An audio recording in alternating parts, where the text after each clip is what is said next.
The blood on the claw hammer was 25 years old, yet a trace of it had degraded less than 48 hours ago. The central question wasn't who used the murder weapon a quarter century past, but rather, who used the murder weapon yesterday. The answer lay somewhere between conspiracy and impossible anomaly. The cold case unit was a mausoleum of unresolved agony. Its entrance was an unmarked steel door in the deepest basement of the old municipal courthouse, a door Aris always felt should have a placard reading, "Abandon all hope, ye who enter here." He'd been the curator of this museum of the macabre for 7 years, and in that time he'd learned that true evil wasn't a sudden, shocking act, but a slow, calculated decay, the kind that allowed evidence to rot and memory to blur. Rhea Vance was the only anomaly Aris had ever willingly introduced into his system. He'd requested her transfer from the internal auditing division, a move that baffled everyone who knew his aversion to bureaucracy and his preference for solitary, existential brooding. But Rhea had a mind that saw patterns in chaos, a skill set honed by years of tracing embezzled funds through layers of corporate shell companies. He needed that cold, objective clarity to slice through the emotional residue of the cases he handled. They were staring at case file 1998-47, the infamous Black Hammer case, the unsolved murder of shipping magnate Elias Vance, no relation, as Rhea had curtly noted, bludgeoned in his penthouse 25 years ago. The central anomaly lay between them. 2 photographic prints of the murder weapon, a common 7-pound claw hammer. One was a grainy sepia-toned archive photo from 1998, showing the bloodied hammer resting innocently on a beige carpet. The other, a stark high-resolution digital printout, showed the exact same hammer, still bloodied, resting on a modern geometric rug. The sheer audacity of the coincidence, or the planning, was breathtaking. "The universe," Aris muttered, tracing a line on the table with his index finger, "has an exceptionally morbid sense of humor." He wasn't talking about the gruesome evidence. He was referring to the title on the case file's new cover sheet, a rip in the evidence. Solving a cold case where the murder weapon was used yesterday. It was his own sardonic shorthand for the impossibility they faced. Rhea's voice, usually a smooth, controlled contralto, was clipped and precise. She wasn't one for theatrics. Her emphasis came from the scientific facts. She pointed a blue-gloved finger at the digital photo. "The ME's preliminary report is unique, Aris. They ran the residual blood on the hammerhead. Type O, same as Elias Vance. But the degradation profile? The heme structure analysis? It's less than 48 hours old. Yesterday, to be precise. That hammer was used to commit murder a quarter century ago, and it was used again last night." Aris leaned back, his chair groaning in protest. His eyebrows performed a high-altitude climb, a gesture that for him registered as total disbelief. "So, either we have a dedicated, meticulous killer who time-traveled to re-murder his victim, or we have a remarkably uncreative copycat who keeps the original murder weapon in a glass case, polishing it between bloodbaths." He let the sarcasm hang in the air, a necessary defense mechanism against the absurd. Rhea ignored the sarcasm with the practiced ease of someone who dealt with far larger anomalies than her partner's cynicism. "Neither, sir. The location of the hammer in the new photograph is what's critical. It wasn't found at a new crime scene. It was found in the storage sublevel of the precinct's general evidence lockup, on a rug in an area marked for inconclusive/future destruction." The implications were chilling. Elias Vance had been murdered in his penthouse. The weapon had never been found. The police had searched the crime scene, the victim's associates, and the corporate rivals, all to no avail. Now, 25 years later, the hammer appears, pristine in its gore, not on a new victim, but tucked away in the very building meant to house the integrity of the law. Aris steepled his hands. The black hammer was black-bagged into evidence storage by one of our own. He didn't use the hammer last night to kill someone new. He used it to stage a retrieval, or worse, to send a message. "Precisely," Rhea said, her eyes never leaving the evidence. Her focus was a laser beam cutting through the fog of the past. "Look at this." She held up 2 pieces of torn light brown paper, the kind used in early police reports and financial ledgers, pointing out the jagged edge with a surgeon's precision. Aris leaned in and pointed at the faint, dried, reddish smear on the larger piece. The 2 pieces, when held together, formed a corner of what was clearly a financial ledger page. The initial search warrant in '98 was for Elias Vance's financial records, Aris recalled, his memory for ancient case details photographic. They were looking for evidence of a corporate rival. They seized all his files. They never found a motive, let alone a murder weapon. Because the weapon was sitting on his rug, and someone deliberately missed it, Rhea countered, her voice low and intense. And this paper. It's not a clue from the murder. It's a piece of the original police report that's been torn out. It's the same fiber match as the reports archived in the Black Hammer file. She paused, letting the magnitude of the realization sink in.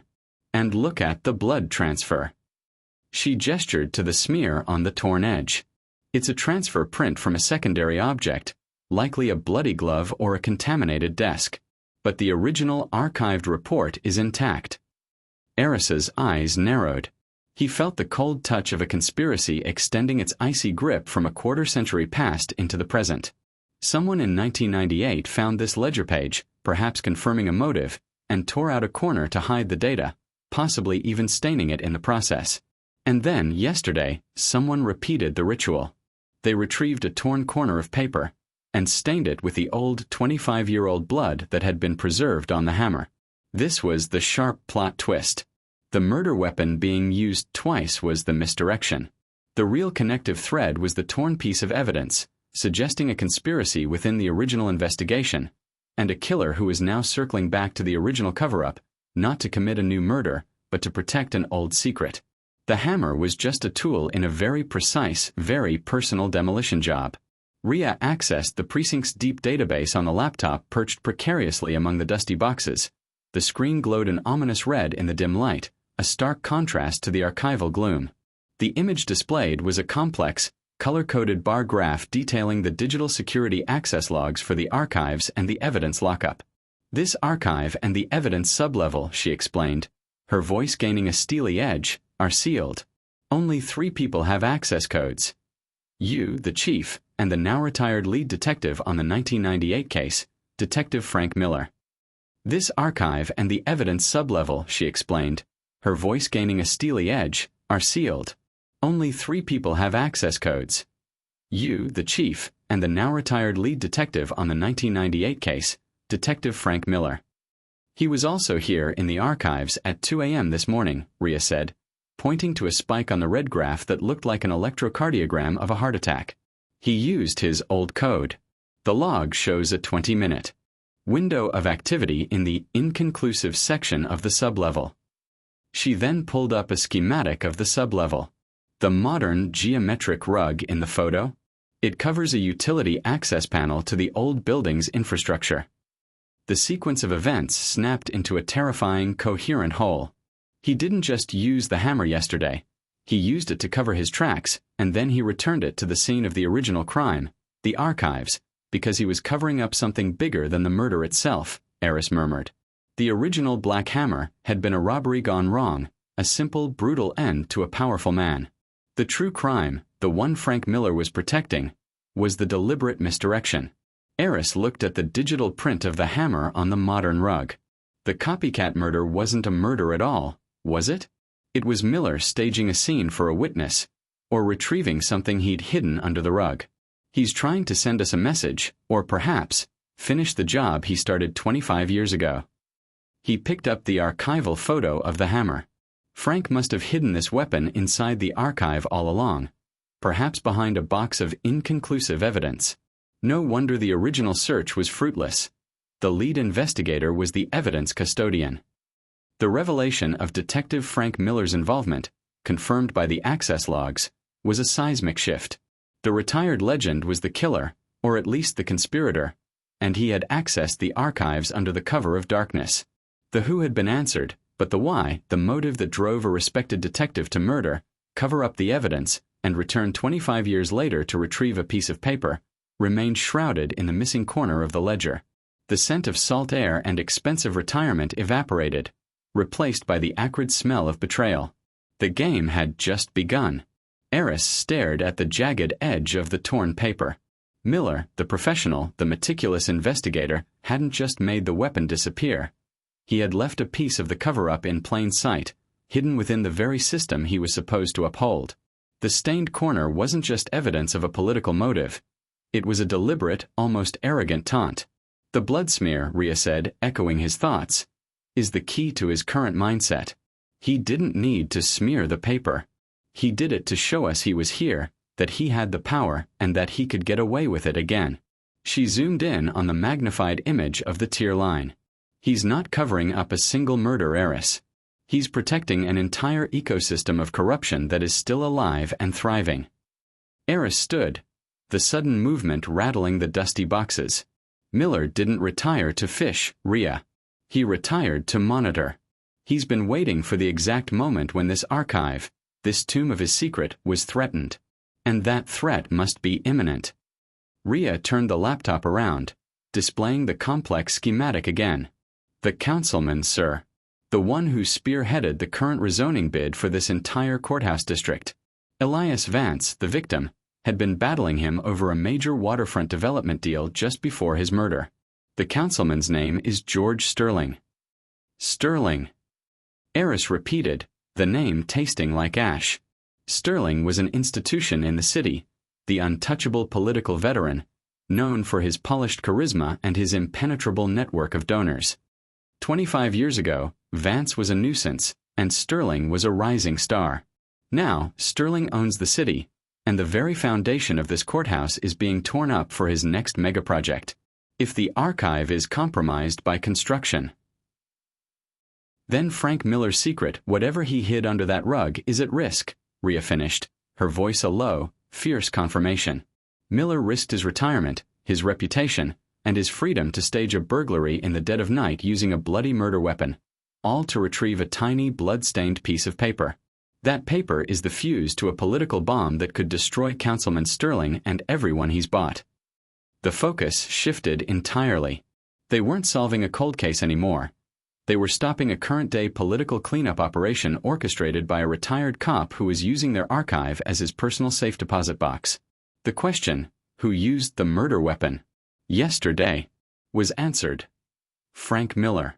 The new terrifying question became, what did he plan to do with the piece of paper he retrieved? Aris walked over to a steel cabinet, pulling out a large map of the city's political districts, a necessary prop in the cold case unit for understanding the unseen power dynamics. He tapped the area corresponding to Sterling's proposed development. We need to find out what was on that original ledger page.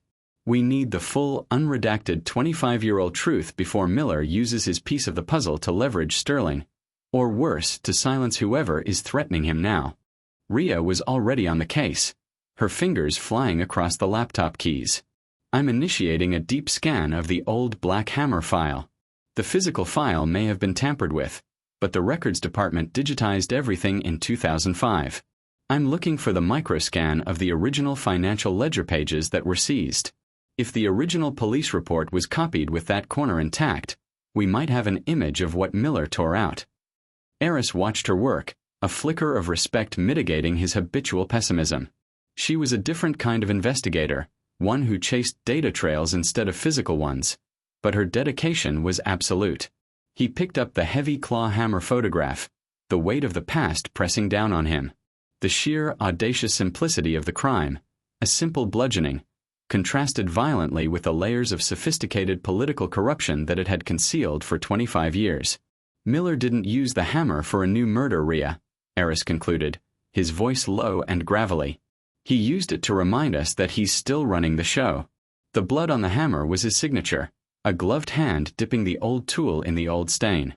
The original Black Hammer was a tool of murder.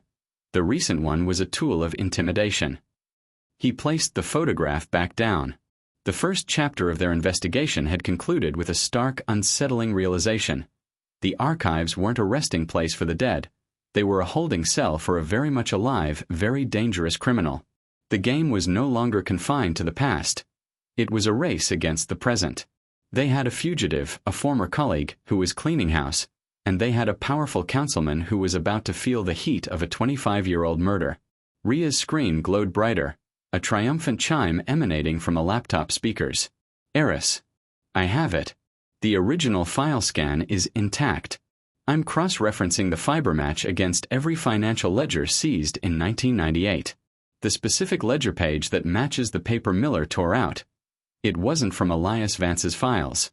It belongs to Global Maritime Holdings, the rival firm. Aris straightened, the blood rushing to his head. Global Maritime. They were dismissed as suspects because they had no direct financial connection to Vance's murder. Rhea's eyes were shining with forensic fire. Not financial, she corrected, leaning in. Political. I'm running the optical recognition on the visible numbers right next to the tier line now. This is it, Aris. This is what Miller tore out. The screen zoomed in, displaying two images side by side, the microphotograph of the torn paper and a magnified section of the GMH ledger. The numbers weren't amounts. They were coded transfer keys. The truth was about to be revealed in the cold language of corrupted currency. The archival air, usually thick with the inertia of abandoned years, now crackled with a kinetic tension. Rhea Vance had just delivered the kind of revelation that didn't just solve a cold case. It detonated a political warhead. It wasn't corporate espionage, Rhea whispered, her focus absolute, still glued to the glowing screen. It was political. Look at the numbers visible right next to the tier line. She zoomed in further on the scanned ledger page from Global Maritime Holdings, GMH. The digits were clustered together with faint, corresponding notes in the margin. Aris, leaning over her shoulder, could see the meticulous, archaic handwriting. Transfer codes, Aris muttered, his jaw tight. Not financial accounts, but internal routing keys. They're codes for funneling money. Exactly, Rhea confirmed, her fingers flying across a database of historical political campaign finance records, a resource typically overlooked by homicide detectives. These codes, when cross-referenced against campaign disclosure forms from the 1990s, they match a series of large, opaque, and seemingly unconnected donations made to a local councilman, the same councilman who had blocked Elias Vance's crucial waterfront zoning permits just weeks before the murder. George Sterling, Aris stated, the name now fully crystallized as the motive. It's the oldest story in the book. Vance had the evidence, this GMH ledger page, showing that Sterling was taking kickbacks to obstruct Vance's business. Vance was killed because he was a material witness in the making, not because he was a business rival. The implication of Frank Miller's role deepened. Miller, the lead detective, hadn't just covered up a murder. He had participated in the assassination's aftermath, removing the murder weapon and the motive to protect a powerful political ally. It wasn't the messiness of the crime that had stalled the investigation. It was the chilling professional efficacy of the cover-up. Miller was paid to make the weapon and the motive disappear, Rhea concluded, shutting the laptop lid with a decisive snap. The murder weapon was easily hidden inside the evidence lockup. But the motive, the ledger page, was a higher risk. Miller likely needed to secure it outside the official archives, perhaps using his status to access the infrastructure of the building itself. This led them back to the second crime scene, the archive sublevel, and the bizarre reappearance of the hammer. Why did he use the hammer yesterday? Aris pressed, pacing the narrow aisle between stacks of forgotten cases. He retrieved the paper. Why stage the weapon? Why leave the blood? Rhea pointed to the ledger scan again. The councilman, Sterling, just won the bid to rezone this very precinct. Demolition is scheduled to start in 2 weeks. Miller needed to retrieve this page, the real corner of the ledger, from its hiding spot before the construction crews found it. She tapped the screen, showing the floor schematic again. The geometric rug under which the hammer was photographed covers an old utility vault access. He had to pry up that panel. He needed a tool, and what better? What more macabre tool than the original murder weapon he'd kept hidden nearby? The hammer was his key, Aris realized, the whole scene snapping into sharp focus. A macabre tool to break through a wall or a floorboard. He used the hammer to breach the concealment point, and in the process, the preserved blood on the head transferred to his glove, and then to the old ledger corner he was retrieving. The blood smear on the torn page was not a consequence of a new fight. It was an act of grim, sophisticated satire. It's Miller's signature, his dark joke to the cold case unit, Aris said, running a hand over his tired face. I'm back, and you still can't find the evidence I hid under your nose. He didn't commit a new murder. He committed a new burglary with the old murder weapon, all to retrieve the evidence of the old conspiracy before it was destroyed by progress. The second climax was now resolved. The true motive connected the 1998 assassination to a present-day political conspiracy, and the new murder was simply a bloody retrieval mission. The two pieces of the puzzle, the hammer and the ledger corner, were not clues to two different crimes, but to one sprawling 25-year cover-up. The torn paper that Miller took, Rhea said, that corner likely contained the last 4 digits of the GMH transfer code, the final proof that linked Sterling to the funds. He now possesses the only physical proof outside of our digital scan. And we have a digital image, and a highly motivated Frank Miller, Aris replied, a cold resolve settling over him. He's not fishing in Boca Raton. He's somewhere local, watching us, monitoring the demolition schedule. He's expecting us to assume the hammer was a new crime, not a retrieval.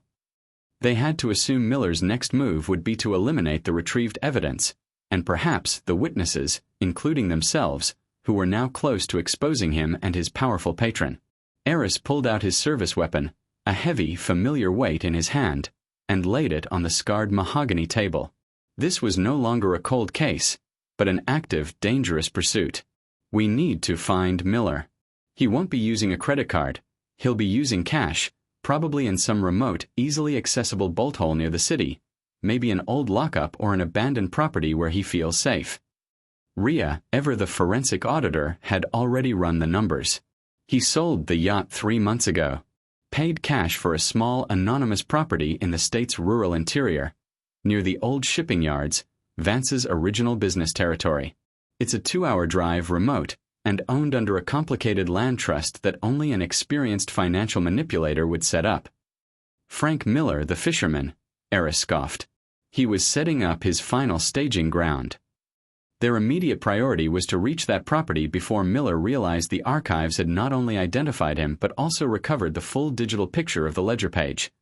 They spent the next 4 hours in a flurry of intense, silent preparation. Rhea coordinated with the state police to authorize a rapid, discreet surveillance team, bypassing the local precinct whose leadership might still be compromised by Sterling's influence. Aris, meanwhile, reviewed Miller's old personnel files, searching for any psychological cracks, any pattern of behavior that would predict Miller's response to being cornered. Miller was a creature of habit, meticulous and arrogant, confident in his ability to manipulate the system. He would expect a slow, bureaucratic response. Miller's arrogance is his vulnerability, Aris concluded, scanning an old performance review that praised Miller's singular focus and unwavering commitment to process. He planned this 25 years ago. He hid the weapon, covered the ledger, retired wealthy, and waited. He'll assume his planning is flawless. The idea that we solved the whole thing in 48 hours based on a photo and a piece of ripped paper will blindside him. Rhea, loading up their vehicle with forensic kits and communication gear, countered. A cornered animal is still dangerous, Aris. He knows we have the access logs. He knows the hammer reappeared. If he hasn't moved yet, it's because he's focused on destroying the retrieved paper and planning his next move against Sterling, perhaps leveraging his silence for an even greater payout. The thought of Miller, a corrupt former officer, holding the power to ruin the city's political elite was a chilling portrait of justice perverted. We need to consider Councilman Sterling's reaction, Aris stated, securing his sidearm in his holster. Miller is the fall guy, the one Sterling paid off. If Sterling learns we're on to Miller, he'll likely try to get to Miller first, to silence him before Miller can trade the ledger paper for immunity or leverage. Rhea pulled up a live feed of George Sterling's current schedule. Sterling is at a strategic downtown redevelopment luncheon at the Capitol Club. He's surrounded by press and donors. He's safe for now. But we need to use this window. We are 2 hours away from Miller's location.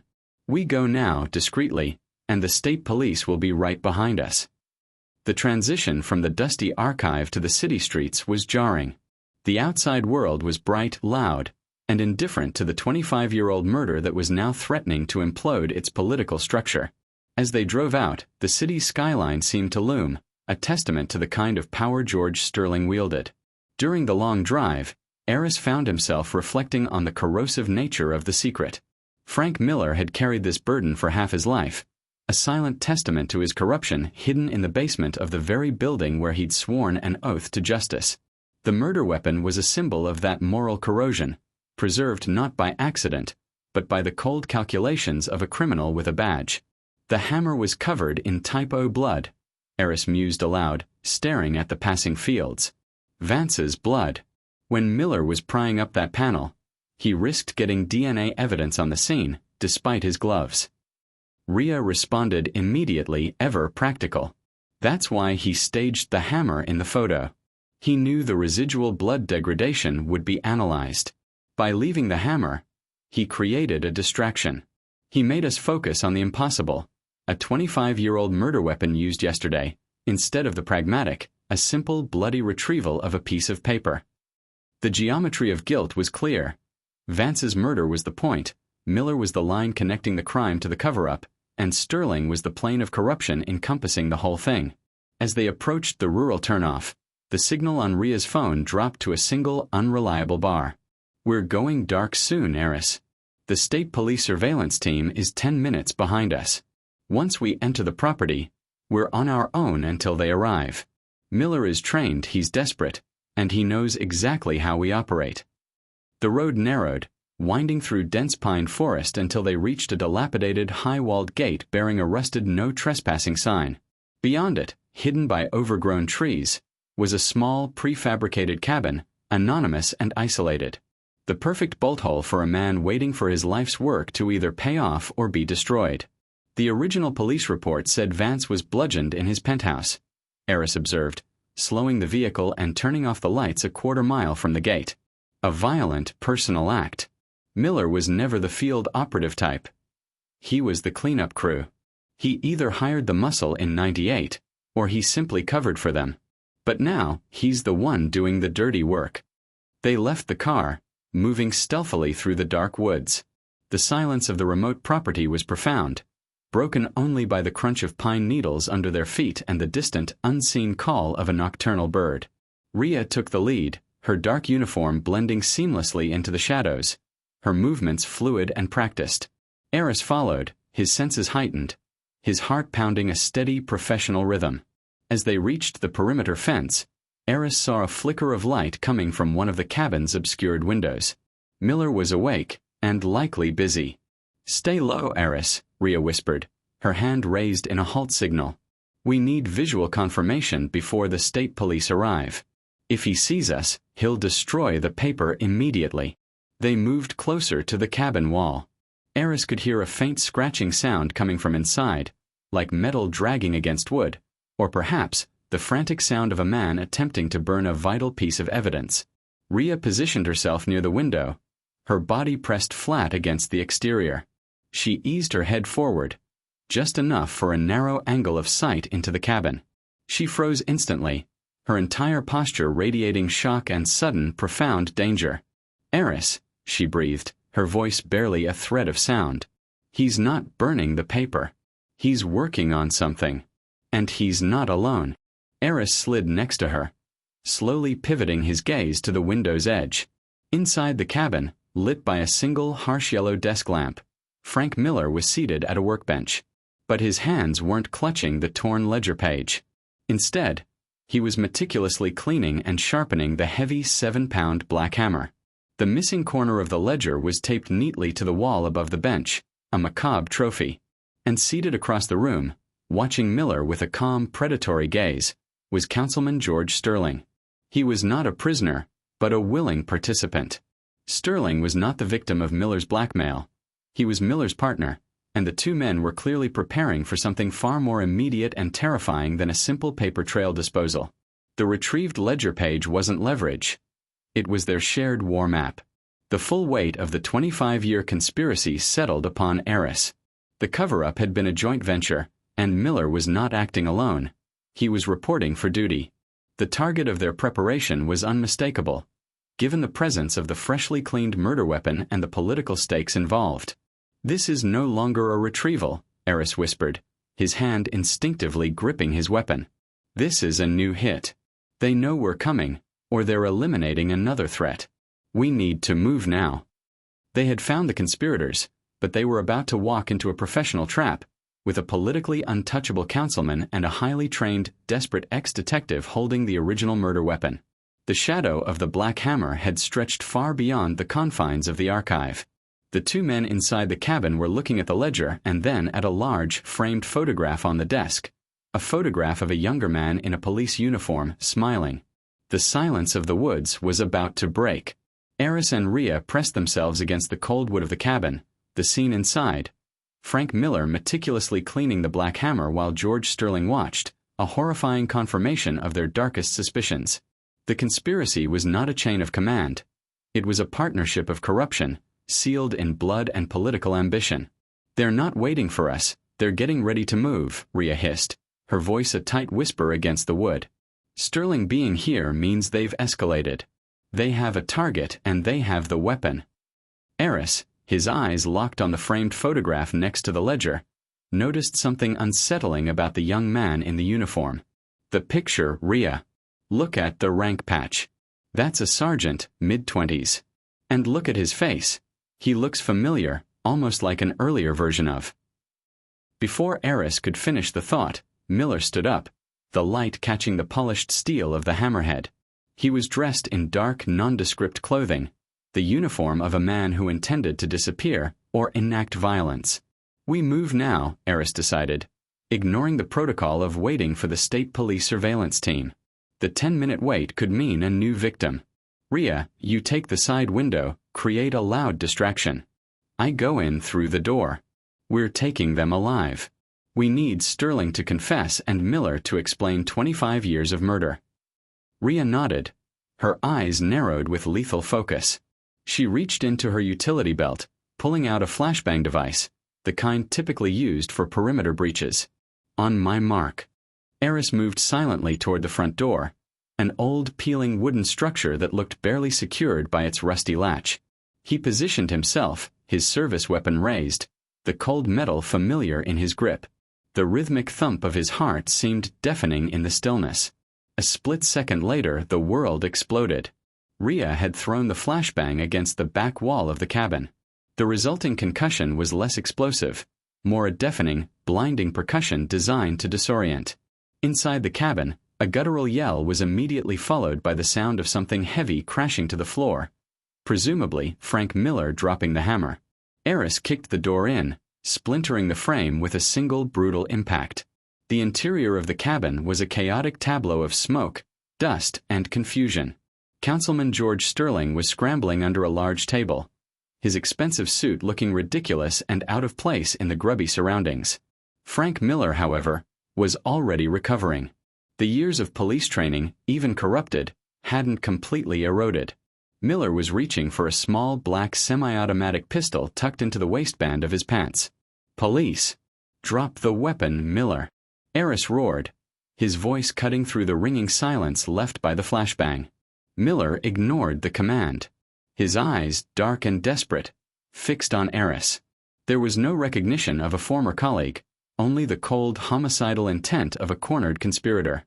Before Miller's hand fully grasped the gun, a bullet slammed into the wall inches from his head, showering him with wood fragments. It wasn't Aris's shot. Rhea, having vaulted through the now shattered side window, had fired a warning shot that was both precise and terrifyingly close. "Next one takes your kneecap, Frank. Do it." Miller froze, his face a mask of furious frustration. The hammer lay forgotten near his feet. He slowly raised his hands, the pistol left untouched. Sterling, still cowering under the table, began to whimper, realizing the magnitude of the situation had shifted from secret conspiracy to violent arrest. "The hammer, Frank. Where did you hide the hammer for 25 years? Aris demanded, keeping his weapon steady. Miller, breathing heavily, spat on the floor. "You think you're smart, Thorne? You and your audit queen? You're 25 years too late. The paperwork is gone, the evidence is useless." Rhea strode over, her movements economical and efficient, kicking the black hammer away from Miller and securing the pistol. She then grabbed the neat, light brown corner of the ledger taped to the wall. "The paper isn't useless, Frank. It confirms the political motive. And the GMH ledger scan we have digitally confirms the entire transfer key. You failed. Miller sneered, a flicker of genuine malice in his eyes. The transfer key. You think this is about money. This was never about a zoning bid or a few $1,000s. This was about family, Thorne. My family.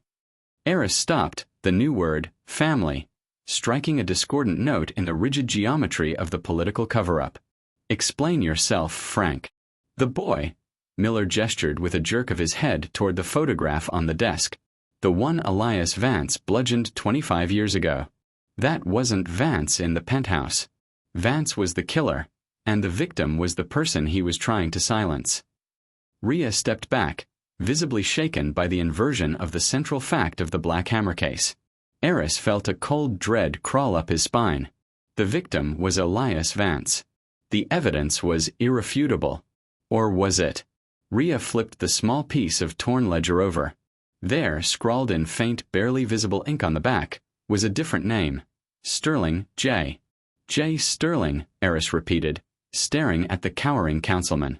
Your son, George. George Sterling, dragged out from under the table by a furious Rhea, whimpered. He was a fool. He was trying to expose us. Elias Vance caught him in the act. The original narrative of the Black Hammer case shattered into a million pieces. Miller, seeing his opening to justify his life's lie, surged forward, only to be roughly checked by Aris. Elias Vance was a powerful, violent man. He was laundering money through his shipping firm to silence anyone who threatened his control. My son, Jimmy, was a young sergeant working for Vice, trying to get the dirt on Vance. Jimmy found the ledger. He was going to expose the whole ring. Vance, Sterling, everyone. Jimmy Sterling, Aris connected the dots, looking at the cowering politician and the enraged ex-detective. Sterling's son, Miller's son. Wait, your son, Frank? Not George's. Miller's face contorted in a silent scream. Jimmy was my son. George Sterling is Jimmy's uncle. My sister married Sterling. Jimmy was my blood, my heir, and George helped me hide the truth of his murder. The true, horrifying narrative emerged. Elias Vance had not been the victim bludgeoned with a hammer. He had been the killer, using the hammer to silence Detective Jimmy Miller, Frank's son and George Sterling's nephew, who had found the damning ledger. Frank Miller, in his grief and his rage, had arrived moments after his son's murder. He had found Elias Vance standing over Jimmy's body, the claw hammer still wet with blood. The initial police report was a complete fabrication, orchestrated by Frank Miller and George Sterling. They had cleaned the scene, blamed a fictional robbery gone wrong, and in a twisted act of vigilante justice and political cleanup, had killed Elias Vance using the same hammer, making it look like the original killer, Vance, had been killed later by an unknown assailant, or perhaps even using the hammer on Vance's own body to make the story plausible. Rhea's face was pale beneath her dark skin. The degradation profile of the blood, less than 48 hours old. Why, Frank? Why now? The rezoning. Miller shouted, his voice hoarse. Vance's body, the true victim, wasn't found in the penthouse. We had to move it to protect George's position. We moved Jimmy's body and the true murder scene to the foundation of the old evidence lockup sublevel, right under that geometric rug sealed behind the utility panel. We sealed him in the foundation wall, with the ledger corner. The revelation was a punch to the gut. The whole history of the cold case unit, the entire archive, had been built on a 25-year-old lie, concealing a dead policeman in the foundation and shielding a corrupt councilman. The hammer wasn't used yesterday to retrieve the paper, Rhea realized, her mind racing. It was used to open the vault that contained your son's body and the evidence. You didn't just want the paper. You wanted to check the body was still concealed before the demolition crew broke ground. Aris felt a wave of professional nausea. The archives were literally built on murder.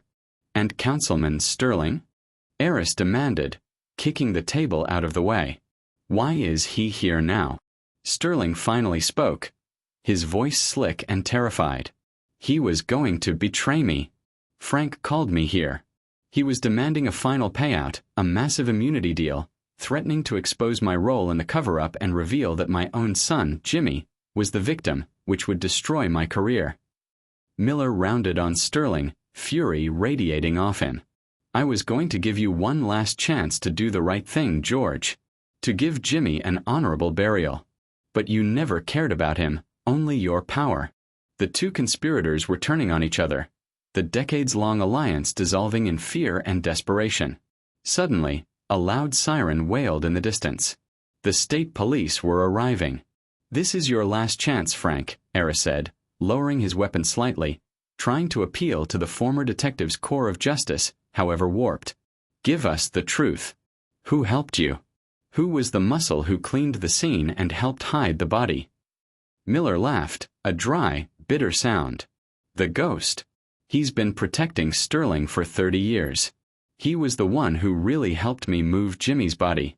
He's the one who ensured the cover-up was perfect. And he still works in the system, Thorne. He's untouchable." Before Miller could elaborate, George Sterling, seeing a chance for ultimate betrayal, lunged at the black hammer on the floor.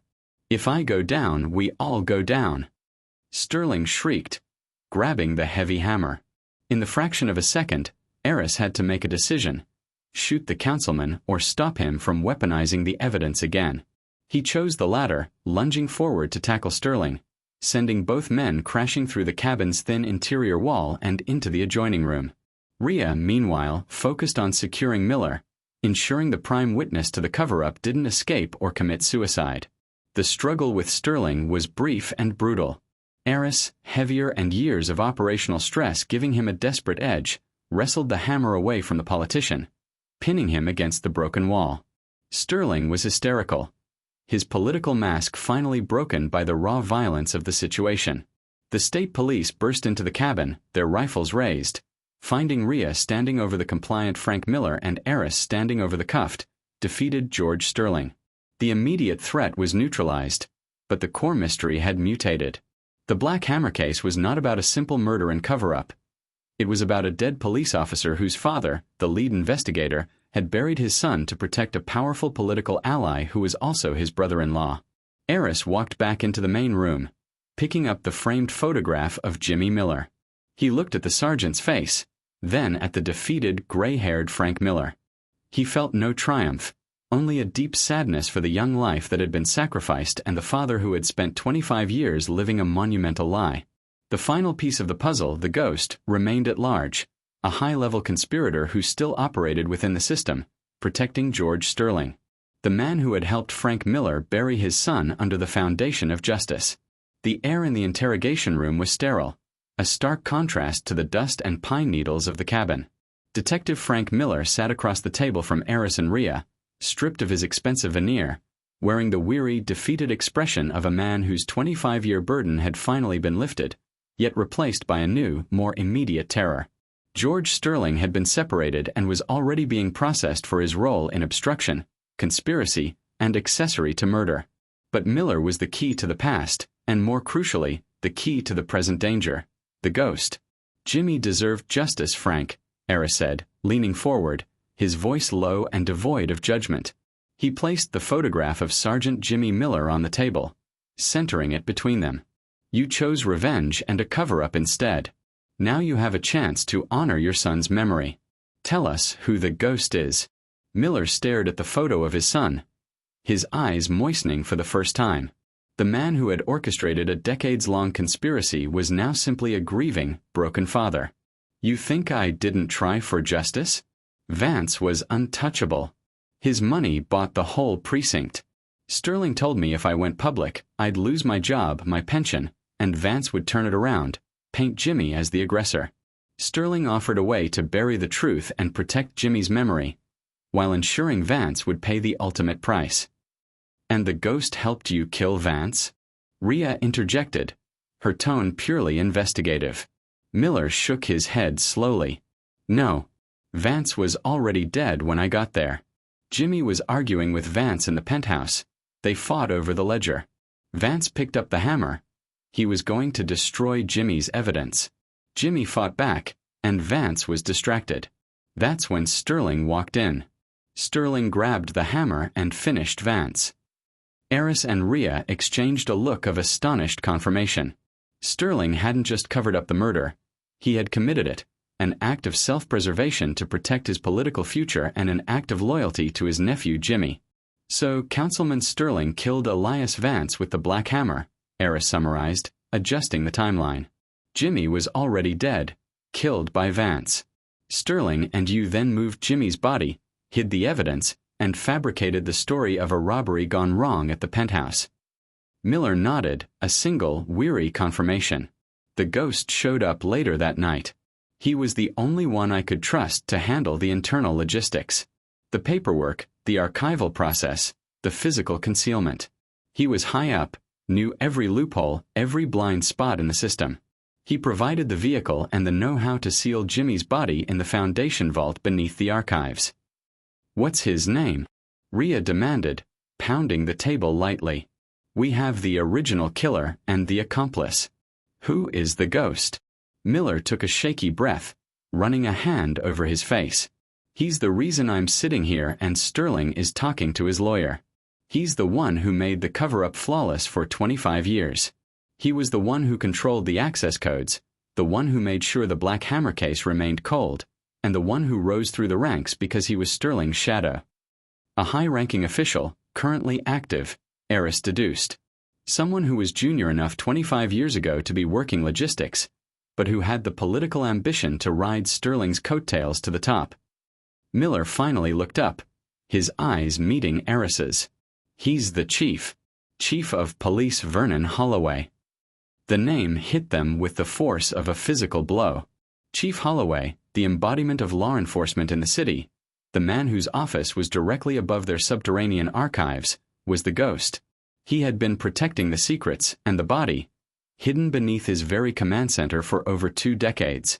Holloway's ascent tracked perfectly with Sterling's political rise, Rhea murmured, her mind already racing through Holloway's career history. He was Sterling's police liaison, then captain of internal affairs, the perfect position to smother any renewed interest in the Black Hammer case. The depth of the betrayal was staggering. The chief was the gatekeeper of their investigation, the man who had the ultimate control over the cold case unit's funding and resources. Aris had literally been reporting to the killer's accomplice for 7 years. "Why did Holloway allow you access to the archive yesterday?" Aris asked. "He was the only other person with the primary code, besides you and me. He would know about the rezoning threat." Miller smirked, a flicker of his old arrogance returning. "Vernon is smart, but he's also obsessed with appearances. He gave me the code under the guise of closing out old case files before the demolition. He knew I was going to check the vault, but he didn't care.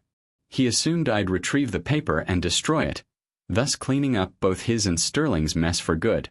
He was using me as the final janitor." Miller leaned forward, his voice dropping conspiratorially. "But Vernon has one weakness, Thorne. He's a collector. He has a private archive of every single piece of incriminating evidence he ever destroyed for Sterling. Insurance against Sterling ever turning on him. It's a literal museum of his corruption." Aris realized they had found the true source of the system's rot. Holloway wasn't just an accomplice. He was the archivist of the corruption, the one who maintained the records of his own betrayal. "Where is this archive, Frank?" Rhea asked, her pen hovering over her notepad. "The old police training academy. Basement level. Sub-vault B. Only 3 people know the combination. Sterling, me, and Holloway." Miller smiled thinly. But Sterling never had the fortitude for codes. He wrote the combination down in his safety deposit box records, a backup he set up just after Jimmy's burial. A sequence of 6 digits. Holloway is the only one who uses the vault now. Aris stood up, the full picture of the conspiracy now painfully clear. Holloway was the final target, the man who had profited the most from the destruction of justice. They couldn't move against the chief of police without irrefutable physical evidence. They needed Holloway's private archive. "We need the code to that vault," Aris stated, looking at Rhea. "Sterling won't give it up, and Holloway will be tipped off the second we try to access the academy." Rhea pulled out her phone. "I can't get the records for Sterling's safety deposit box without a judge's warrant, but I know how Sterling operates. He's an obsessive calendar keeper. Every financial transaction, every major action is logged. If we can find the exact date he opened that deposit box. Which would be right after the murder, Aris finished. Late 1998. Rhea turned to Miller. Frank, when did you and Sterling move the body and set up the cover-up? October 28, 1998, Miller whispered. The night after the murders. Rhea was already on her laptop, searching for banking records corresponding to Sterling's accounts on that date. The trail of the 25-year-old lie was now a digital paper chase. We have to consider the risk, Aris warned. Holloway knows about the demolition, and he knows Miller was cleaning up. If he hasn't been in that vault already to move his evidence, he will be soon. We are in a race against the head of the entire department. Rhea paused, her face grim. If Holloway is truly the ghost, he spent decades cultivating a public image of unwavering integrity. The public will demand to know how a conspiracy this deep, involving the chief, a councilman, and a retired detective, could have survived for so long. Aris looked back at the photograph of Jimmy Miller, the young face a tragic symbol of the cost of corruption. It survived because people chose to look away, chose to trust the institution over the anomaly. That's how corruption thrives, not with a bang, but with a silent institutional decay. Rhea's search yielded a result. Got it. Sterling opened a safe deposit box on October 30th, 1998, 2 days after the burial. The combination is likely a significant date to him, one he'd never forget. His birthday is April 17th. His wedding anniversary is July 10th. Miller, which one would it be? Miller's eyes were distant, searching his memory. Sterling is an egoist. The only date more important than his own life is the day he achieved his greatest victory. The murder of Elias Vance. Aris asked. No, Miller corrected, a cruel edge to his voice. The date he secured the political power that Vance was trying to expose. The day he silenced the threat. The day he became untouchable. Rhea checked the archives. The zoning permit that Vance was fighting, the one that launched Sterling's career, was officially approved on June 12, 1996. That's it, Miller confirmed instantly. He never forgot that date. The combination is June 12, 96. The silence in the room was heavy with anticipation. They had the code. They had the target. Now they needed a plan to breach the vault of the chief of police without alerting him. We can't get a warrant for the chief, Aris stated plainly. We go in tonight ourselves. Just us. We're going to use the cover of the demolition preparation crew's activity. We are going to the old police academy. Rhea nodded, her expression resolute. We're done with archives, Aris. We're going hunting. The city was cloaked in the deceptive anonymity of early morning. It was 3 a.m., the hour criminals and investigators knew best, the dead zone where institutional oversight was at its lowest. Aris and Rhea pulled up to the perimeter of the old police training academy, a sprawling, brutalist structure scheduled for demolition next month. Its massive, windowless walls now offered the perfect cover for their illegal foray. They were dressed in tactical black, their gear minimal. Tools for entry, flashlights, and sidearms. They had bypassed their own precinct entirely, communicating only through encrypted, disposable phones. Going through official channels to investigate the chief of police was professional suicide. They had to break the rules to enforce the law. The demolition crew is operating on the north wing, Rhea whispered, checking the old schematic she'd pulled from the archives. We enter through the old loading dock. It should still be keyed to Frank Miller's master set, the one he never turned in.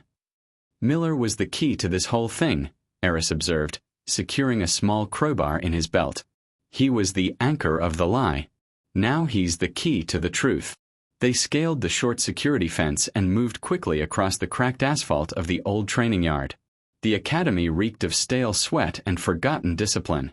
They found the loading dock, and Rhea, using the digital copy of Miller's old key fob, managed to override the antiquated magnetic lock with a few surgical adjustments.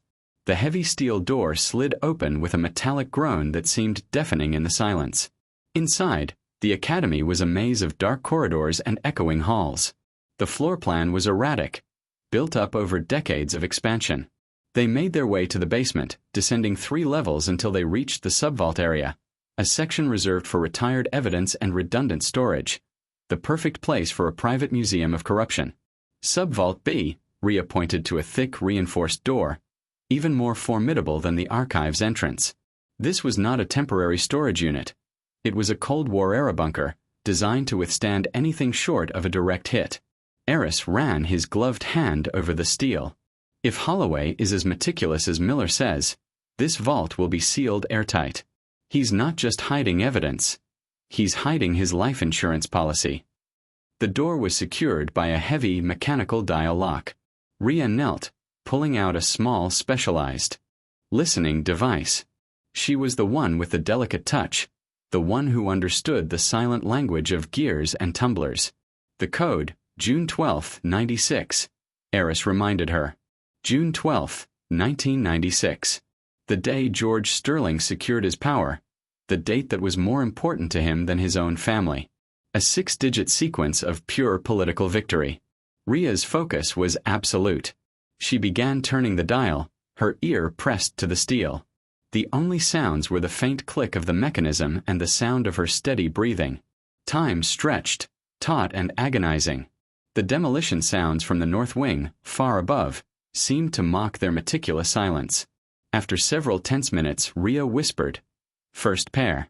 6. Got it." The tumblers shifted, heavy and deep. Second pair. 12. Locked. As she moved to the final pair, 96, Aris felt a sudden, profound shift in the air pressure of the corridor. A subtle scent, not of dust, but of expensive cologne and ozone, drifted toward them. Someone else was here. "Rhea, stop," Aris hissed, drawing his sidearm and sweeping the dark corridor. Rhea held her breath, her fingers frozen on the dial. The mechanism was 90% engaged. They waited, listening to the suffocating silence. The cologne scent was faint but definite. It was the scent of a man in control, a man who believed himself alone. Then a faint rhythmic sound began echoing from the far end of the corridor, the sound of footsteps, slow and measured, approaching their position. "Holloway," Rhea breathed, her voice tight. "He's here." "Finish the combination," Aris ordered, positioning himself to cover the approach. "I'll give you 10 seconds. Rhea's fingers resumed their work, but the sudden adrenaline rush made the final tumblers resistant. Click, click, click. The footsteps quickened. A flashlight beam, blindingly powerful, cut through the darkness. Aris Thorne. Detective Vance, a deep, controlled voice boomed, amplified by the confined space. "I was expecting Frank Miller's ghost. I should have known you two would follow the blood trail instead." Chief Vernon Holloway stood at the end of the hall, impeccably dressed, holding a standard-issue tactical flashlight. He didn't look like a panic-stricken conspirator. He looked like a man conducting a late-night inspection. And in his left hand, he held a sleek, silenced pistol aimed directly at Aris. "It's over, Chief," Aris yelled, keeping his weapon trained on Holloway's center mass. "Miller is in custody. Sterling is cuffed. We know about Jimmy Miller, and we know he's buried under the precinct foundation. You have nowhere left to run." Holloway chuckled, a chilling, emotionless sound. "Run. I'm standing in the building that contains my entire life's work, detective. I didn't run for 25 years. Why would I start now? I simply came to tidy up before the demolition crew broke ground." He took a slow, deliberate step forward. Frank was a liability, Aris. Emotional. He thought he could use the ledger corner to negotiate freedom for his son's soul. Pathetic. "I came to retrieve the key to my future, and now, regrettably, to retire a few unnecessary assets." Suddenly, the lock clunked into place.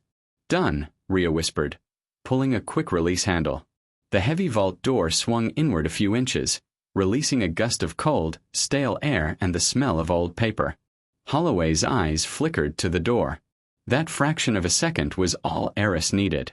He didn't fire at Holloway. Instead, he dropped into a defensive crouch and simultaneously fired one round at the floor directly in front of the chief's feet, kicking up a blinding, deafening spray of concrete dust and sparks. Holloway recoiled, momentarily blinded and disoriented by the unexpected tactic. "Go, Rhea. Get inside," Aris shouted, diving behind a nearby pile of discarded steel conduits, maintaining fire suppression to cover her movement. Rhea scrambled through the narrow opening of the vault door. Holloway, recovering instantly, fired his silenced pistol twice toward Aris's position. The rounds thwacked into the steel conduits, screaming with ricochet. "You can't hide in there, Detective Vance. That vault is a coffin," Holloway yelled, advancing slowly, systematically, a predator enjoying the hunt. Aris knew he couldn't hold Holloway off for long. The chief was a better shot and had the tactical advantage of being uninjured. His only objective was to buy Rhea time to find the evidence. "You traded a cop's grave for a career, Holloway," Aris baited him. "You're worse than a killer. You're a traitor to the shield." "Justice is for the weak, Thorne," Holloway responded, his voice dangerously calm. "I gave this city stability. Sterling gave me the tools to ensure order. The corruption is the infrastructure, not the anomaly." As Holloway reached the entrance of the subvault corridor, Aris saw his chance. He fired a single shot high, hitting the overhead floodlight, plunging the corridor into total darkness. The chief cursed loudly, his advantage momentarily gone. Aris seized the moment, rolling quickly across the floor and entering the vault. He slammed the massive steel door shut, the heavy mechanisms clanging as they locked. He immediately began trying to spin the dial to reset the combination, but the weight and age of the lock resisted his frantic efforts. "Rhea!" Aris called out, his voice echoing in the close, cold space. "He's coming through that door. Find the archive. Now." The vault was not a storage room. It was a librarian's dream of betrayal. Hundreds of boxes, meticulously labeled and catalogued, lined the shelves. Each box was a separate sin, a documented act of malfeasance. There were financial ledgers, videotapes, audio recordings, and file folders, all labeled with codes and dates. Rhea, flashlight in hand, was running along the aisles. He categorized everything by target's surname and date of destruction. "I need the box that contains the key to his whole operation." Then, a metallic screech came from the door. Holloway was using a battering ram, or something equally heavy, against the external locking mechanism. The steel groaned in protest. "He'll breach this in minutes," Aris said, pulling out his remaining ammunition and reloading. "What are we looking for, Rhea?" Rhea stopped in front of a heavy metal cabinet. Engraved on the front were the words, "Insurance. Files to be released upon death." It was Holloway's ultimate safety net. The core files, Aris. The ones that prove his motive for keeping the secret alive. He needs to control the narrative, the one that still protects him. She found a lever, forcing open the cabinet. Inside were not files, but tapes. Mini-cassette tapes and micro-SD cards, each clearly labeled. One label stood out. Vance/Miller Confession, 1998. "I have it," Rhea yelled, grabbing the tape. Holloway recorded the entire cleanup, Aris. His own voice and Sterling's, documenting the burial of Jimmy Miller and the staging of Elias Vance's death. Just as she spoke, the main locking bar of the vault door snapped with a horrendous sound. The door buckled inward. Holloway was coming. "The door is compromised. Go, Rhea, find the exit. I'll cover you." Aris grabbed Rhea and shoved her toward a dark recess at the back of the vault. Rhea pointed to a small, nearly invisible maintenance hatch in the back wall. "A vent shaft. It leads to the sewer system. Go. I'm burning this archive down, Aris. We're destroying the past before it destroys us." Aris hesitated. Destroying the evidence, even the evidence of corruption, was antithetical to his life's work. "It's all digitized on the tape, Aris." Rhea insisted, her voice fierce. "But this physical archive? It can be recovered, laundered, or spun by Holloway's men. We take the tape and we erase his insurance." Aris understood the ruthless logic. They had the confession. The rest was just a gallery of sins that could wait. He climbed into the tight shaft. "Meet me at the Main Street access point. And be fast." As Aris squeezed into the darkness, the vault door burst open. Chief Holloway stood silhouetted in the opening, his pistol raised. "Vance. Thorne. You should have known better than to enter my museum. Rhea threw a small, improvised incendiary device, made from a forensic cleaning agent and a detonator, onto the central aisle. The flames leaped instantly, consuming the dry, aged paper and plastic. Rhea grabbed the tape, scrambled into the shaft, and sealed the hatch just as the flames engulfed the vault and the chief of police opened fire, the frantic sound of the bullets lost in the roaring inferno of his destruction. The 6 digits of treason had finally paid their price in fire and fear. The vent shaft was a tight metal tube smelling of rust and stale air, a literal descent into the city's underbelly. Aris scrambled through the narrow confines, the roar of the fire and the frantic, enraged shouts of Chief Holloway echoing behind him. The heat of the fire, now consuming decades of paper and plastic, was intense. Rhea was right behind him, the small, heavy mini-cassette tape, the confession of the sewer, clutched tightly in her hand. This single piece of evidence, recorded over 2 decades ago, was the key that could dismantle the entire infrastructure of corruption. They dropped out of the shaft and into the dark, damp, labyrinthine concrete tunnels of the city's storm drain system. The air here was cool and rank, a welcome change from the smoky heat of the vault. "We have to move," Aris gasped, his lungs burning from the exertion and the smoke inhalation. "Holloway knows the exit points to the sewer system. He won't assume we burned the vault. He'll assume we escaped with the evidence, and he will send every available unit to seal the exits." They ran through the echoing darkness, their flashlights cutting through the thick humidity. Rhea, despite the adrenaline, maintained her forensic focus. "The tape is everything, Aris. We can't trust the Internal Affairs Unit. We need to get this to the U.S. Attorney's Office, or better yet, a federal grand jury." Aris nodded, his mind already 3 steps ahead of the pursuit. Holloway, as the chief of police, could use the system against them, labeling them as rogue officers, suspects in the fire, or worse, agents of Miller and Sterling.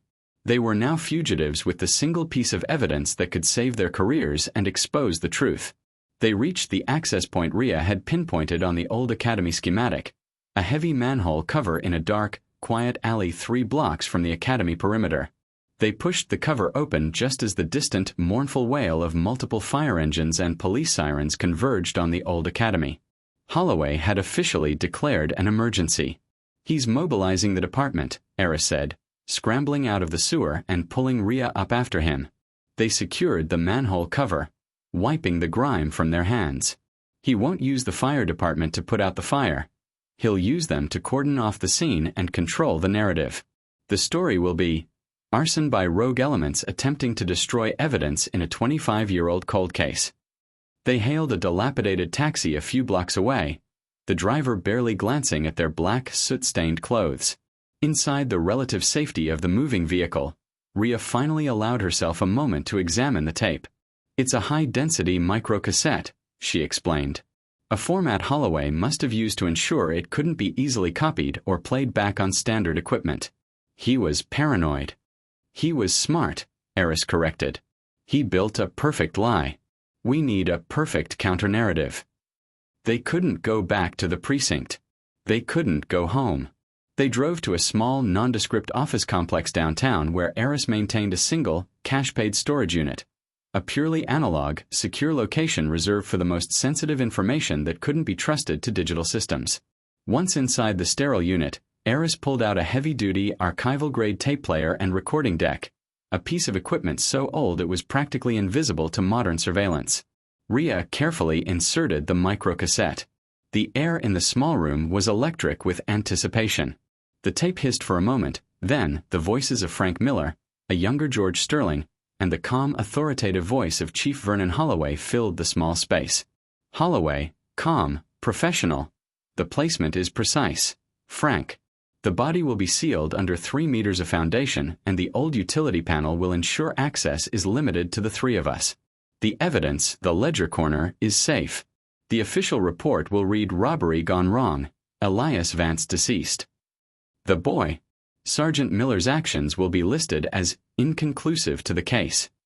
Miller, Holloway, broken my boy. My son deserved better, Vernon. Sterling, nervous, eager, it's done, Frank. We did this for Jimmy, and for the greater good of the city's future. Vance was a parasite. Now the path is clear. Vernon, you ensure the case file stays cold. Holloway, confident. Final, consider it done, George. The Black Hammer case is officially over. And the weapon, Frank. It will reside where we can all monitor it. I'll place it behind the inconclusive storage unit in the sublevel, a symbolic reminder of the sacrifice. The tape clicked off. The confession was brief, chilling, and absolutely damning. It confirmed everything. Elias Vance was killed by George Sterling, Sergeant Jimmy Miller was the true victim, and Chief Holloway was the ghost, the architect of the cover-up and the keeper of the secrets. We have his voice, Rhea breathed, tears of relief and exhaustion stinging her eyes. We have the evidence of the conspiracy, the body, and the cover-up. We have the chief of police on tape, detailing his treason. Aris had already begun the process of digitizing the audio onto multiple encrypted drives. Holloway will destroy any remaining records. He'll clean house. But he can't clean this. We need to go public immediately, not through official channels, but directly to the highest authority. The next few hours were a blur of meticulous, high-speed investigation. While the city awoke to the news of the mysterious academy fire and the disappearance of detectives Thorne and Vance, Aris and Rhea worked from their hidden bunker, constructing the case file. They combined the digitized confession, the scan of the GMH ledger, Miller's confession of Sterling's guilt, and the original untainted archival photos. Their target was the state attorney general, a woman named Elias Vance, known for her unwavering independence and her history of prosecuting institutional corruption, regardless of political cost. Rhea managed to send an encrypted message, a single, compelling link containing the audio confession and a brief synopsis, to the AG's private, verified communication channel. The title of the message was stark: The Black Hammer. Who used the murder weapon? 1998. Within 30 minutes, the disposable phone rang. It was an unfamiliar, restricted number. Aris answered. This is Elias Vance. The voice on the other end was clear, authoritative, and cold. What you sent me, detectives, is either the most elaborate hoax in the city's history, or the worst case of institutional corruption the state has ever seen. It's the truth, General, Aris replied, keeping his tone measured. We are currently in a secure location. Chief Holloway has declared us rogue officers and is mobilizing the police force against us. I am aware of Chief Holloway's very specific and highly irregular emergency declaration, Chavez said. If this tape is authentic, every single arrest, prosecution, and investigation overseen by Holloway is now tainted. It means we have a dead cop buried under the very foundation of justice. You are under my protection, effective immediately. Chavez moved with terrifying speed and precision. She convened a massive emergency session of the state grand jury, placing the entire city precinct under temporary federal oversight, effectively neutralizing Holloway's power base before he could fully consolidate his defensive lie. Aris and Rhea were extracted from the storage unit by a team of U.S. Marshals, not as suspects, but as protected witnesses. The final, devastating blow was delivered that afternoon. Chief Holloway, unaware that his voice was already echoing in the ears of the state's highest law enforcement official, held a press conference outside the still-smoking ruins of the old academy. He stood impeccably dressed, delivering his prepared statement with the practiced ease of a man completely in control. The fire, a deliberate act of arson, was perpetrated by retired Detective Frank Miller and two currently rogue detectives, Aris Thorne and Rhea Vance, Holloway announced to the assembled media. They were attempting to destroy evidence related to the 1998 Black Hammer case, a cold case they revived purely for personal gain. They will be found and prosecuted for obstruction and arson. Just as Holloway finished, a large black mobile media truck pulled up, its speakers blaring the recorded confession. The sudden, raw audio of Holloway's own voice, cold and clinical, discussing the sealing of Jimmy Miller's body and the fabrication of the Vance report, cut through the prepared narrative like a lightning strike. The chief's composure shattered instantly. The realization that his own voice, his ultimate insurance policy, was now public testimony, broke the ghost entirely. He didn't flee. He simply stood there, utterly exposed, his authority disintegrating in the face of his own words. He was arrested on the spot, surrounded by his own astonished officers. Aris and Rhea, watching the broadcast from the security of the state attorney general's office, felt the weight of 25 years of injustice lift. Frank Miller's vengeful motive, George Sterling's cowardly ambition, and Vernon Holloway's cold institutional betrayal, all undone by one retrieved tape and one terrifying high-stakes night. The murder weapon, the Black Hammer, which had caused the initial anomaly, was now just a macabre relic. The real victory was the exposure of the ghost. They had not just solved a cold case, they had purged a corruption that ran to the very top. The days following the arrest of Chief Vernon Holloway were characterized by institutional upheaval and forensic dedication. State Attorney General Alara Chavez immediately secured the entire precinct building, establishing a perimeter that was policed not by the local department, but by state marshals. The immediate priority was twofold: securing the testimonies of Frank Miller and George Sterling, and, most crucially, recovering the remains of Sergeant Jimmy Miller from beneath the very foundation of the police archive. Aris Thorne and Rhea Vance, now under high-level protection, were the indispensable guides for the operation. They led a specialized forensic engineering team into the subterranean archives, where the air still held the ghosts of stale paper and decades of deceit. The utility access panel, Rhea directed the engineers, pointing to the exact spot where the new photograph had shown the Black Hammer resting on the modern geometric rug. Frank Miller used the hammer to breach the covering of the vault. The body is sealed inside the foundation wall cavity, directly beneath that spot. The engineers carefully lifted the rug and, using sonar and ground-penetrating radar, confirmed a void in the concrete substructure, perfectly consistent with a hastily sealed burial vault. The demolition of the inner wall was agonizingly slow and meticulous, a painful excavation of the past. Aris watched the work, his skepticism replaced by a grim determination. The retrieval of the body was not just forensic closure. It was the symbolic end of the system's betrayal. For 25 years, justice had walked unknowing above a tomb built by its own officials. When the final layer of concrete was breached, the air that rushed out was cold, heavy, and final. Inside the narrow vault, sealed with professional precision, lay the skeletal remains of Sergeant Jimmy Miller. The state forensic pathologist immediately identified the remains based on dental records provided by Frank Miller. Jimmy Miller was found still wearing his service belt, a painful reminder of the duty he was performing when he was silenced. Frank Miller, under heavy guard, was brought down into the archive to witness the recovery. The moment he saw the vault and the quiet, professional reverence of the team recovering his son's remains, his professional facade completely crumbled. He wept openly, a deluge of grief that had been dammed up by revenge and ambition for a quarter of a century. He was trying to do the right thing, Miller choked out, clinging to the framed photograph of his son, which Aris had returned to him. He was a better cop than any of us. The discovery was the foundation of the state's case. It provided the physical confirmation that aligned perfectly with the audio confession and the digital ledger evidence. The body was the ultimate, irrefutable proof that the chief of police and a high-ranking councilman had engaged in a decades-long conspiracy to cover up murder. The legal fallout was seismic. George Sterling, stripped of his political power and facing life in prison, quickly broke, providing intricate details of the financial and political kickbacks orchestrated with Holloway over the years. Vernon Holloway, the ghost, maintained his arrogance, refusing to speak, relying on his legal team to discredit the recovered audio tape.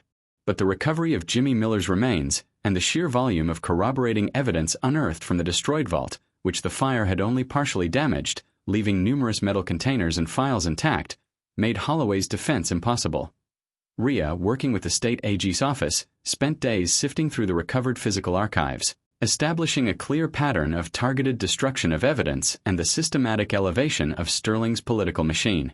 Her forensic auditing skills, honed in corporate finance, proved invaluable in tracking the paper trail of corruption that Holloway and Sterling had laid down. Holloway didn't just cover up this one murder, Rhea explained to Aris one evening, back in the relative safety of a protected safehouse. He systematically compromised the Internal Affairs Unit for 2 decades, ensuring every major political threat to Sterling vanished. The murder was the beginning. The corruption was the career. Aris, despite the victory, felt a profound exhaustion. He had spent his career in the archives, chasing ghosts, but he had never imagined the ghost he sought was the very system he worked for. "We were chasing a 25-year-old crime, Rhea," Aris sighed, pouring a cup of weak coffee. But the real crime was the 25 years of silence that followed. The time we spent here, the cases we worked on, all happening above a dead cop. It changes your perspective on the entire justice system. Rhea looked at him, her expression soft but determined. It doesn't change the system, Aris. It changes us. We pulled the rot out. Jimmy Miller finally gets his honor, and the city gets a chance to clean house. We have the victory. The victory, however, was tinged with the sadness of the journey. Aris felt the weight of the lie they had worked under. He realized his perpetual skepticism, his map of perpetual skepticism, was not a defense mechanism against the unknown, but a necessary shield against the all-too-known betrayal of his colleagues. The media coverage was relentless, focusing on the gruesome detail of the police chief burying a sergeant's body beneath the city's highest law enforcement building. The public outcry led to immediate institutional reform, forcing the resignation of several high-ranking officials who had been complicit in ignoring the Black Hammer case's anomalies. Jimmy Miller was finally given a full police funeral, 25 years too late. Frank Miller, in a plea deal to testify fully against Sterling and Holloway, was allowed to attend under heavy guard. Watching the dignified, solemn ceremony, Aris felt a sense of closure that no solved case had ever given him. The original question, who used the murder weapon, yesterday, had revealed a larger, more crucial truth. The ultimate crime wasn't the murder itself, but the use of the justice system as the murder weapon's protector. In the ensuing weeks, Aris and Rhea began the slow, tedious process of re-evaluating every major case that Holloway had touched, ensuring that no other victims of corruption remained buried in the city's metaphorical or literal foundations. They were no longer just cold case detectives. They were auditors of the system's soul. The weight of the case, however, had left an indelible mark. Aris, for the first time in years, considered retiring. The archive felt tainted. The city felt compromised. What do you do when the whole game turns out to be fixed? Aris asked Rhea one evening, back in the archives, which were now being meticulously cleaned and decontaminated. Rhea had been cleaning off the scarred mahogany table. She stopped, looking Aris directly in the eye. You start a new game, Aris. You write new rules. The Black Hammer case didn't destroy the system. It just gave us the blueprint for fixing it. We start with the next file. She pointed to the stack of newly digitized evidence, now secure and outside the reach of any future ghosts. She represented a new generation of law enforcement, one that trusted data over hierarchy and evidence over tradition. Their partnership, born in the stench of old paper and the impossibility of the Black Hammer, was now forged in the fire of institutional betrayal. They were the only two people who truly understood the depth of the conspiracy, and they were the only two people capable of continuing the cleanup. The physical hammer was gone, secured in the AG's evidence locker, but the work of dismantling the infrastructure it had protected was only just beginning. The trial of George Sterling and the ongoing investigation into Chief Vernon Holloway became the dominant, suffocating focus of the city. Sterling, facing multiple counts of conspiracy and accessory to murder for the death of Elias Vance, which he confessed to, attempted to plea bargain his way out of a life sentence, only to have his offer flatly rejected by a resolute Attorney General Chavez. Holloway, meanwhile, remained silent and calculating, relying on his legal team to challenge the authenticity of the confession of the sewer tape, despite the corroborating evidence of Jimmy Miller's remains.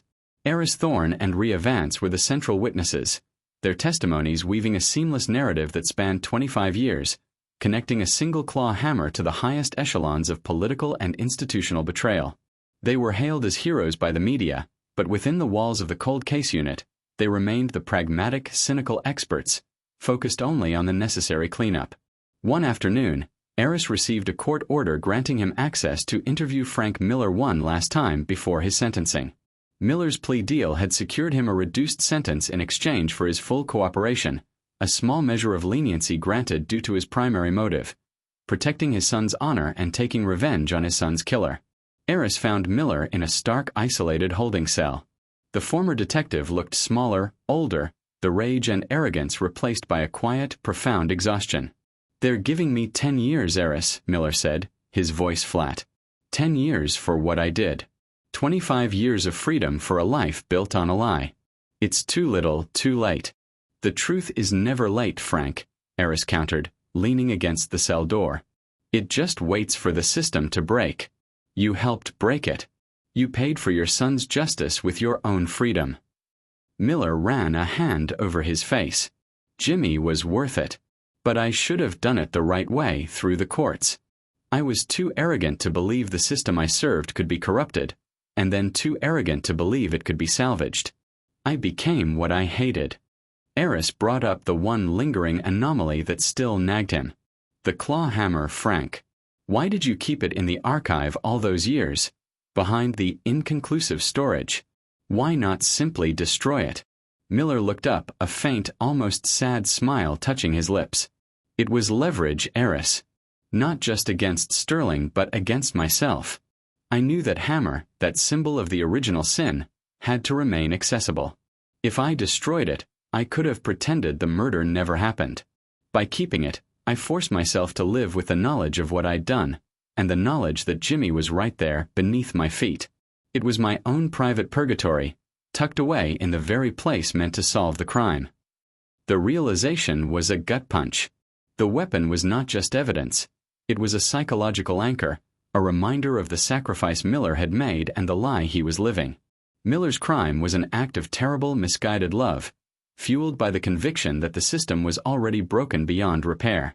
His redemption lay in finally confessing and ensuring the hammer's final use was as a tool for justice, not vengeance. "We retrieved the ledger corner, Frank," Aris told him. "The one you were trying to burn.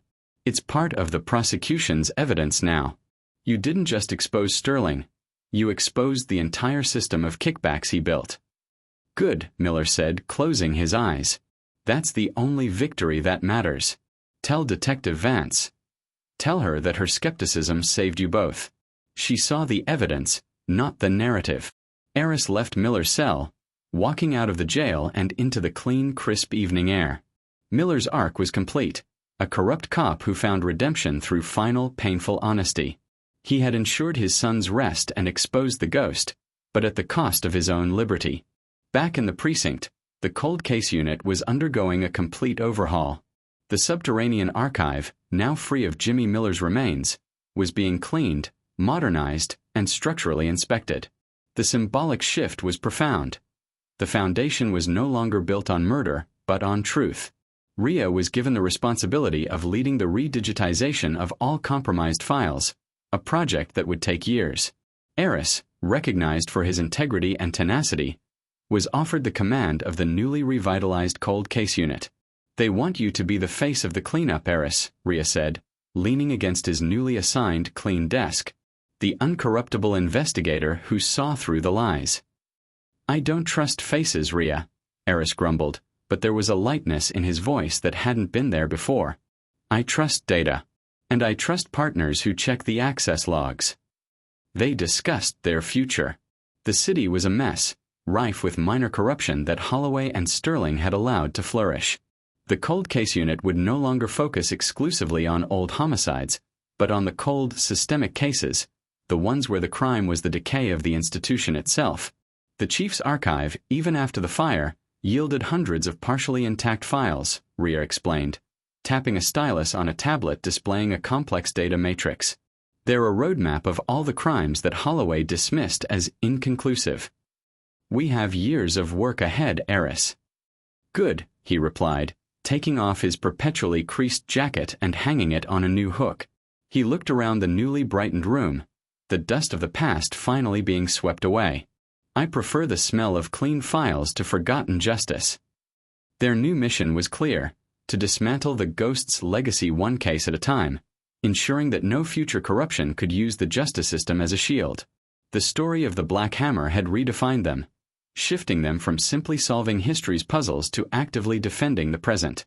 They were no longer just detectives. They were the guardians of the system's integrity, ensuring that the next time someone asked, who used the murder weapon yesterday, the answer would be nobody. Aris looked at Rhea, whose calm, analytical focus was already trained on the first newly assigned, complex file. Their partnership, forged in the archives, was now the new foundation of the cold case unit.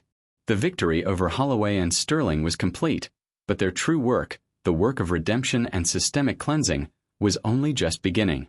The verdict was delivered on a brisk autumn afternoon, 26 years after the initial fabricated police report was filed. The courtroom was silent, packed with media, city officials, and police officers, all waiting for the final definitive sentence that would either close the book on the Black Hammer conspiracy or leave the system's wounds festering. The prosecution, led by Attorney General Elias Vance, had presented an airtight case, built entirely on the foundation of the recovered evidence. The digitized ledger, the testimony of Frank Miller, the forensic report on Jimmy Miller's remains, and the devastating confession of the sewer tape, Chief Holloway's own words sealing his fate. The jury returned guilty verdicts on all major counts for both defendants. George Sterling, the former councilman, was convicted of conspiracy to obstruct justice, accessory to murder, and manslaughter for the death of Elias Vance. He received a life sentence, ensuring his political dynasty ended in disgrace and incarceration. Chief Vernon Holloway, the Ghost, was convicted of obstruction of justice, misprision of a felony, and 2 counts of accessory after the fact to murder. The judge, in delivering the sentence, noted the profound betrayal of public trust. For 26 years, the judge stated, his voice ringing with sober authority, you used the shield of the law as a grave marker, burying not just a man, but the integrity of your office. The court sentences you to the maximum penalty of 35 years in federal prison. The verdict was a resounding vindication for Aris, Thorne and Rhea Vance. Justice had not only been served, but had been visibly torn from the hands of the powerful and restored to the public. Aris and Rhea watched the proceedings from the back row. Aris felt a quiet, professional satisfaction. The job was done. The truth, which had been hidden for so long, now stood as an undeniable fact in the public record. Later that evening, they found themselves back in the newly renovated cold case unit. The archives now smelled of fresh paint and disinfectant, a clean slate. The mahogany table, once scarred and dusty, was polished, and the lighting was bright, banishing the perpetual gloom. Rhea placed a clean new file folder on the desk, the official permanent file for the Black Hammer case.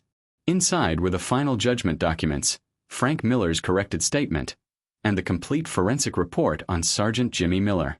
The case is closed, Aris, Rhea said, her expression thoughtful. 26 years. 2 guilty men. 1 police officer finally resting in peace. And 2 new detectives who now know exactly what to look for, Aris added, running his hand over the smooth, unscarred surface of the table. The Black Hammer taught us that the cold case isn't always the crime itself, but the deliberate bureaucratic rot that makes it cold. The systemic purge continued, driven by the revelations of the trial. Federal oversight forced numerous early retirements and internal investigations, creating a vacuum that allowed younger, untainted officers and officials to rise. Aris, now the official commander of the cold case unit, found himself in a position of unexpected influence. They want us to shift focus, Aris explained to Rhea. Less on the old homicides, more on the cold misprisions, the cases that were deliberately shelved to protect someone or something. We're chasing the paperwork, not the bullet casings. Rhea smiled, a rare, genuine expression of satisfaction. Good. The paper doesn't lie. Holloway and Sterling's downfall proves the integrity of the data always wins over the arrogance of the official narrative. Their partnership, forged under pressure and defined by their complementary skills, Aris's deep institutional memory and cynical insight, and Rhea's forensic accounting brilliance, was now the template for the new unit.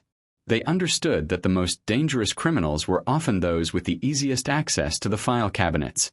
Frank Miller, before being transferred to the Federal Correctional Facility, sent a final, short letter to Aris Thorne. Thorne, I paid my debt. You did right by Jimmy. The irony is, I ended up getting the justice I deserved, not the vengeance I craved. Thank you for showing me that the system can still be fixed. Don't stop looking under the rugs. Frank. The letter, simple and direct, represented the final closure on the emotional cost of the conspiracy. Aris placed the letter in the Black Hammer file. He looked up at Rhea, who was already engrossed in the first cold misprision file, an old case involving dismissed environmental violations linked to the same waterfront properties Sterling had coveted. Where do we start, Detective Vance? Aris asked, reaching for the new file, his energy renewed, his skepticism now channeled into a productive force. Rhea looked up, her eyes alight with the challenge. We start with the anomaly in the financial disclosure, Commander. It seems the ghost was never one person, but a network. We have 26 years of deferred justice to catch up on.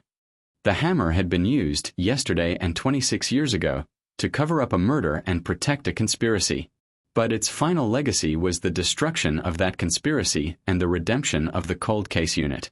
The original mystery was solved, and in its place, a new, more vital mission had begun. The system had been wounded, but Aris and Rhea had ensured that the sentence delivered was not the final word. It was just the beginning of a long overdue period of healing and reform. The Black Hammer case was closed, but the work of true justice was an unfinished sentence. If you enjoyed unraveling the 25-year conspiracy with Aris and Rhea, make sure to like this story and subscribe to the channel. We'll keep digging up the truth, one cold case at a time. Let me know your favorite plot twist in the comments.